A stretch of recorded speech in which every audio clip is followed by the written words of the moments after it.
You don't need to win to be considered a real player. Hello, Illumineers! It is time to take a rest from your quest and check on in to the Lorekeeper's Inn. I'm your host, Katie, and today we're talking all about set champs for Archazia's Island, which I can't believe it's already time for set champs, but we're here. So today I'm going to talk about how I'm getting ready for set champs, some tips for you, because if you're watching this, set champs starts like now, or we're in set champs. I'm going to start with some generic advice on how to get ready for a tournament, but I'm also going to talk a little bit about the specific meta we're in, how I'm getting ready, and what deck I plan on playing. So hopefully you'll come along with me, get into the vibe, get into the mindset of getting ready for set champs, because like I said, it's here. I don't know how it happened, but it's time. So let's go ahead and dive in, and we'll start off with my first piece of advice. The first thing is that you don't need to participate in a set championship in order to be considered a real player. And beyond that, if you decide to participate in a set champs, you don't need to win to be considered a real player. So to kind of just set that vibe that you are doing this because competing is fun, but if we could all win, that would make no sense. It's not mathematically possible. It doesn't make any sense that we're all the best. So just kind of absorb the fact that if you decide to go, you don't have to win. It's nice to win, but don't stake your self-worth on winning, because that's a lot. It's a lot to put on something that statistically everybody in the room wants to do. That's why they're there. And the other part is that if you feel like it's set champ season and you're not ready, you don't have to do it. There's going to be more. We've had some in the past. We're going to have some in the future. So you can watch from the sidelines. You can watch the meta reports. You can completely ignore it. I didn't participate in the Mirabelle set champs at all. And I lived. I'm here. So I think that it's just important to try to shake that FOMO off, because comparison is going to be the thief of joy in pretty much any hobby. So you're going to be comparing apples to oranges when you're looking at people's set champs, because there's set champs where there's only 8 people. There's set champs where there's 128 people. So not every victory is the same. Not every matchup is the same. You'll see some people that they played 3 rounds and then they gave out prizes to whoever's in the top at that point. And then you'll see other ones where it is the most cutthroat tournament you could possibly imagine. All that to say is just keep the perspective. Take deep breaths. It's supposed to be fun. And if you let it stop being fun, you kind of defeated the purpose of doing it. So you're at the point where you picked out a tournament and you decided, I'm going to go. I can do this. Now, the funny part is that depending on when you're watching this, it's either the very last minute or you have, 4 weeks or so to prepare. And either way, there's still some things you can do. I'm going to be coming at this, and if you're watching a video with me, you're not looking for the top pro advice. You're watching advice from somebody at my skill level, which is like good, but I'm not like, I haven't won any DLCs. Spoilers. So I am going to be giving advice from that perspective, that you're somebody that you're not going to a DLC winner. And that's not to say anything negative about me. Most of us have not won DLCs. So I like to go online shopping at my favorite retailer, inkdex.com. It's not a retailer and it's not sponsored, which I kind of said it like it was an ad, but Inkdex is going to be my favorite place to just start. And I like to just click on tournaments and just go through them. Personally, I like to have tournaments with like 30 to 50 players or more, just because you're increasing the power level of the success of a deck. If I look at a tournament with 8 people and I say, this deck won, that means, yeah, it won some matches, but it didn't really go through the gauntlet that some other decks may have gone through. So I'll pick a few different tournaments. In this case, I looked at 2. I looked at the big one that happened in Ravensburger. I don't think it's called Ravensburger, Germany. I looked at the big one in Ravensburg, Germany. And I also looked at the Lucky Llama Smackdown. And I just kind of looked at the top 8. You're looking for decks that did well, because that means at least one person had success with that deck. Keeping in mind, it's hard to replicate a tournament, and by hard I mean impossible. You will see players that have the exact same deck and will run it 2 days in a row with 2 very different results. So just keep in mind, there's no deck you're going to pick out and be like, I did it. This is the one that's going to get me first place at every tournament. But at least if you see someone who had success with that deck, you kind of have that little testing phase over. You kind of cheated a little bit, but it's not cheating. It's called net decking, and it's smart. And you're really going to want to look at decks that you also have some experience with.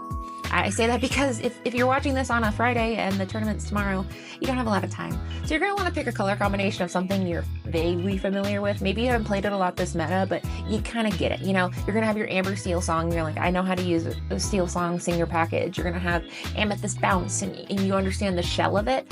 You aren't going to want to pick a deck where you're like, I've never played it, but it seems to be winning, so let's go. Because a lot of these decks are more complicated than they seem on the surface. It's certainly people who are piloting them to great success. A great example of this is Zan Syed won with his Amethyst Steel Jafar Wheel deck, and that deck's really hard. It is not a guaranteed win. If it was, we would have seen people be running it for a long time, and it's tricky. It relies on a skill. Zan is one of the best steel players. The best steel player. I mean, he knows what he's doing. So you can't just say, well, he did it, I can too, because there are a few key differences between the person watching this video and Zan. Unless you're Zan, thank you for watching my video. You're going to be wanting looking at what's comfortable. And what I mean by that is you're in a tournament for the minimum of 3 rounds if there's 8 players, which is great. Good luck. You made a top 8.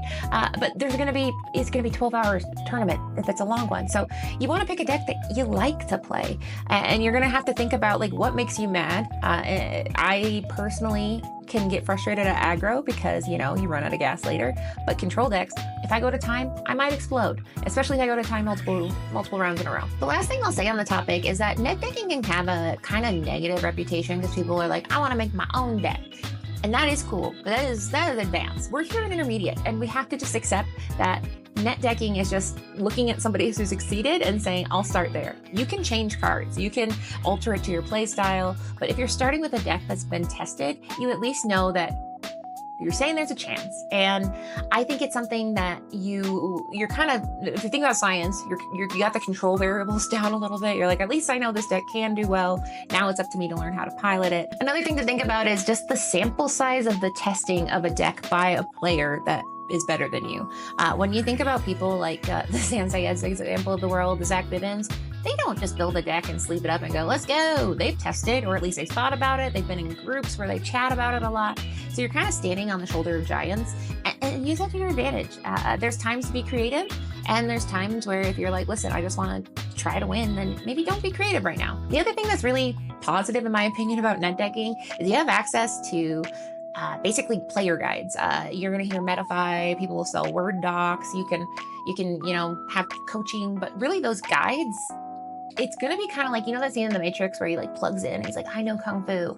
Those guides are kind of like doing that. Now you do have to read them. Unfortunately, it doesn't plug in. I personally have purchased 2 guides for 2 different set champs, and I ended up placing on both of them. I got Mo Shamblin's Amethyst Emerald deck guide, last set champs for Scar, and then I got Kendall Burnett's guide for Ursula's Return. And did I get first place? No, because it's not a shortcut, but it's like a little bit of a shortcut because they're going to be telling you things to look out for, key cards, and key cards in your deck and in certain matchups. And that's going to be kind of a little shorthand where, yeah, you personally might not be testing for hours and hours every day, but you get to access the brain of someone who has. And if you have access to that, I'd take it. So sometimes you do have to pay, but guess what? You are paying somebody for their labor, and it's worth it. It's basically like getting private coaching where you don't have to ask any questions. And honestly, they know what questions you're going to ask, and they usually answer them. So highly recommend deck guides, and support your players. They do testing, and you get to take advantage of it. So I absolutely love deck guides. The last 2 things are going to be some kind of general, just good advice, good hygiene for getting ready for a tournament. That's going to be practicing with people with a similar mindset. So you're going to want to practice with somebody who is the same level as engaged as you. And what I mean by that is you want to provide feedback. You want to be open and honest. You want people to say, ooh, why did you do that? You want people to be nice and say, you want to take that back. Now, in a tournament, you can't take things back, but practicing, you can learn. Now, sometimes School of Hard Knocks can be good. You're like, you have to sit with that mistake. But, sometimes it's good to talk it through and be like, that's not what you mean to do, right? Because ultimately, you're kind of coaching each other at the same time. So it's really good to each have a deck that, is it like good matchups, bad matchups, and just kind of talk it through. See kind of how you can go through it. If you get a hand that you're like, this is not playable, there's some merit to try to play out an unplayable hand. But if you think you're going to lose, just keep practicing, because it's going to be those repetitions that will kind of get you through the set champs time. So you're going to want to practice at least as much as you can. But if you can't practice a lot, then at least practice smart, where you're getting as much out of it as possible. And the very last thing is just remember there's variance. Like I mentioned earlier, you see people bring the exact same deck list to 2 tournaments and have different results. And it's the same person, just a day apart. And it's your matchups, it's your card draw. And I know people will say like, you gotta be prepared, but you gotta be prepared to be lucky. I think maybe Zach Bivens said that. Maybe that's just a famous saying. But either way, you can prepare and then you can get lucky and both go together. It's great. I will say that one of my biggest matchups when I played Amber Steel Song the first time was I was so afraid of Ruby Sapphire. Honestly, still afraid of Ruby Sapphire. I'll never stop being afraid of it. And I saw someone that won their set champs, and I said, please, just give me advice. How do I beat this matchup? And he said, oh, I just never got paired against them. And I said, I can't follow that advice. So all of that is to say is some of those advice is going to be very hard to follow. So just kind of take all of that to say is there's going to be some things that are in your favor. There's going to be some days where it's not in your favor, and you just have to take it and just accept it. I know that sounds terrible, and accepting is a skill that I'm still working on, but I think that once you kind of look around at all your favorite players, you realize that they lose too, and you're going to lose probably more than them. And it's not fun, but it's part of it. So now we're on to specific, this meta. What should you play? And the answer is we're in a healthy meta. And you might say, why is it so healthy? A lot of decks are pretty good. The banning of Hiram and the banning of Fortisphere made it where the meta, if you look at tournament results, it's pretty diverse. I mean, obviously you'll see themes, you'll see top 8s that rhyme, but they're all a little bit different. And I think what that means to you as a player is play what you like, play what you believe in, and go from there. Now, like I said, at this point, you're somebody that's watching this video because you're like, I want to get advice from Katie. And I'm going to give you my 3 decks that if I said, hey, you're going to set champ, I don't know what to play. These are the 3 decks that I'm like, listen, you haven't prepared. You're watching this video. Once again, I'm not saying that means you haven't prepared. You might be saying, Katie, I prepared a lot. But if you haven't and you're at this point, I'm going to give you the decks that I personally would sleeve up and bring to set champs and just practice a little bit, but are going to be, I think, the friendliest right now. So the first one is a classic Amber Steel song. I love it. This one is made by Wochuk or Alex Brousseau, and it's just a nice, straightforward steel song. It's nothing fancy. You got your daisies. Daisies are very powerful for lazy players, and you might see people go, oh, Daisy's for low skill players. Maybe, I don't know, but I like her. I like putting the pressure on. You got some Nalas and some Neverlands that are going to be tempo cards where you're not doing anything super cool, but you're getting value. You got your allies to help set up for that Bianca, and that Bianca's going to be a powerhouse to get through some locations. She can take damage, she can do challenging, so that's a really nice card. And the synergy with it is songs. You got singers, you got songs, and they're good ones. So in this meta, sharks everywhere. The sharks, they smell blood in the water. So any deck with World's Greatest Criminal Mind, it's so delightful. Having your deck where, honestly, of it, all but Daisy and Nala and Smee can't sing World's Greatest Criminal Mind, so everyone else can. That's great. So Pirate, Space Pirate Pete, get out of here. Shark, out. So big fan of this deck. It's not anything too fancy. It's just nice and stable. No shifting. So that's, is it shifting hard? No, but at least with this, you don't have to worry about the shift lines. And your opponent doesn't know that. Your opponent doesn't know you're not running Stout-Hearted. They don't know that you don't have Aerial Sonic Warrior. It's just like act really confident, and maybe they'll think that you're going to do something cool, but really you're just kind of gaining value incrementally, wheeling when you need new cards and saying, Diablo, I'm literally not afraid of you. I have all these cool guys to sing songs. Fun fact, Miss Bianca can sing A Whole New World, which I always kind of forget, where she's a 4 cost and she can sing A Whole New World. So it's a nice deck, it's versatile, and it can get you out of a lot of sticky situations. The next deck I recommend is just a classic Steel Amethyst deck. The one I picked was from Steven M_33, and he was in the Lucky Llama Smackdown. And this one is just, you'll hear it called burn. That's not accurate because that's a term designed for like dealing damage. And this is just pinging lore. So I call it Lore Galore. Hasn't stuck on. If anything, people seem to really not like it. But I love this deck because you're just going to get value. You're drawing cards. You have your little weenies up front that are going to be your Diablo, your Churnabogs, your Magic Room. So those are going to help you draw some cards. You have your Calhouns to kind of deal with some of those aggro decks that people bring and kind of keep them at bay. You have your White Rose, your Merlin. You're pinging for that lore. You're bouncing them around. Your Crab can help you get out of situations. Your Elsa is rushing in. And then Pete. I mean, I didn't talk about that in the last deck. Pete is going to be very valuable. Now, keep in mind, Pete is only as valuable as the person playing the Pete. I mean, you can throw them down randomly and maybe get lucky, but you're using them for those Be Prepareds. You're using them to mess with ramp decks. Pete is very good against discard because it's like, can you please stop? I have Pete right here. And he says, you cannot take any more of my cards. Thank you. I like this deck. I think it is something where obviously you have the bounce package where you have your Madam and Fox, Snake, and your goats and your rabbits, but you can figure that out. You probably played that before. And if you haven't, practice, I guess. But if you don't know the bounce package, some people say like, I don't know how to do it.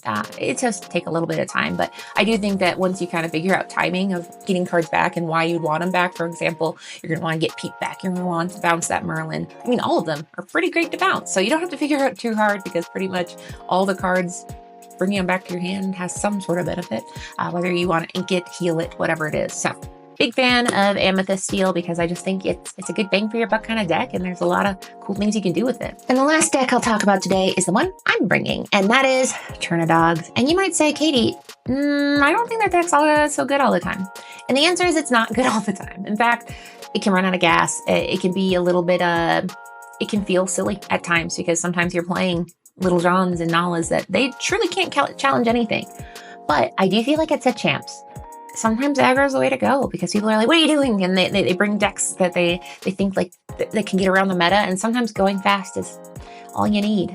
So I will report back. Now this deck notably won the Ravensburger Oberschaf main event, and it was by Joel Schadali. I'm so sorry. You didn't deserve that, Germany. You didn't. So that's on me. But it goes fast, and going fast, I mean, if you can get them on their toes and you have a little bit of endgame fun there, because you got your Tramp, it's putting cards into your discard, your Yzma, you have some defensive maneuvers, so you know you don't have Pete, but you got Ursula, so just take them songs, get them out. You have some finishers with the Go-Go Tamago, so maybe you just go in there and they're challenging your guys, but you're like, guess what? Go.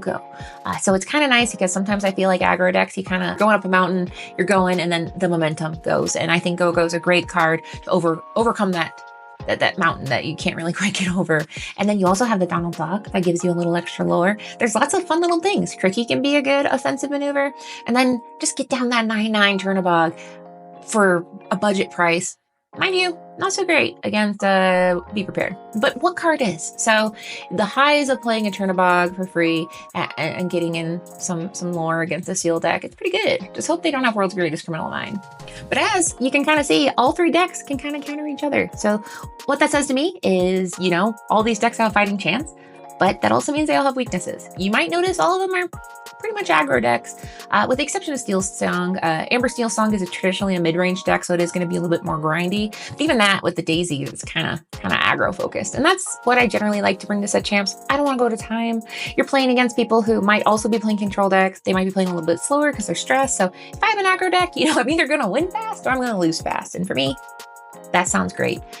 So that kind of does it. I hope you feel like a little bit more calm. I know I said a lot of like, there's no guarantees, but like say it in a positive way. There's no guarantees. So just do what you want, enjoy it, have fun.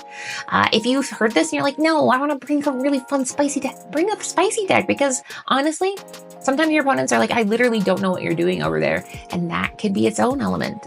So I hope you have fun. At the end of the day, I want you to know that the whole point of Set Champs is just to get out there, and we all have our different background. I come to tournaments pre-tilted. People make eye contact with me, I'm out, and I'm working on that. So that's my personal journey this Set Champ, is to try not to get overwhelmed by the room of people. That sounds terrible because, that's how you play TCGs, in a room of people.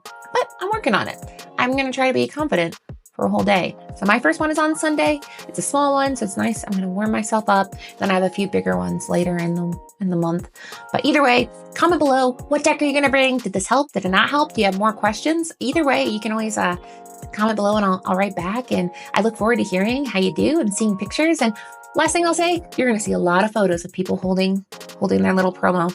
People don't post a picture of them not holding a promo. So just remember, people post their highlights on social media. They usually can't keep the stinker moments in private. So for every person holding a mat, there is a whole tournament of people who did not get a mat, because only one person gets a mat this time. So just keep that perspective. I'm not telling you have to be happy if you lose, but at least don't let it ruin the game for you. So that's all I have today. As always, make sure to like, subscribe, follow, comment below, all those fun things. You can email me at contact@thelorekeepersin.com, or you can find me on my socials, which will be linked in the, everywhere. So make sure to, follow and interact, because I love hearing about the decks that you guys like and what your guys' kind of Set Champs vibe is, because this is our 5th Set Champ. Crazy. Thank you so much for stopping by. And as you know, there's always more room at the end. And if you don't know where to find us, just take the second start of the right exit and head straight on till morning.